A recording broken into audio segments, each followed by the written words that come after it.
জামায়াত সুনাগরিক তৈরি করে এবং চারিত্রিক সৌন্দর্য বাড়াতে নেতাকর্মীদের যথাযথ শিক্ষা দিয়ে দেশ ও জাতির কল্যাণে নিয়োজিত করে, এমন মন্তব্য করেছেন জামায়াতের ঢাকা মহানগরী উত্তরের আমির মোহাম্মদ সেলিম উদ্দিন।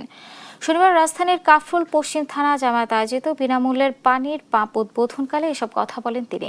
সেলিম উদ্দিন বলেন, জামায়াত একটি কল্যাণকামী রাজনৈতিক সংগঠন। জামায়াতের নেতাকর্মীরা কোনো প্রকার দখলবাজি, চাঁদাবাজি ও অনিয়মের সাথে জড়িত নয়, বরং মানুষের কল্যাণে নিজেদেরকে নিয়োজিত রাখে।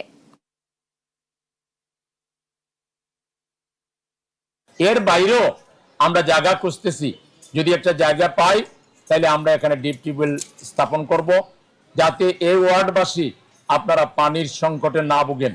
রেগুলার প্রশিক্ষণের মাধ্যমে ভালো মানুষ হওয়ার জন্য, সুনাগরিক হওয়ার জন্য, সমাজসেবী হওয়ার জন্য, পরোপকারী হওয়ার জন্য জামাত তালিম দেয়।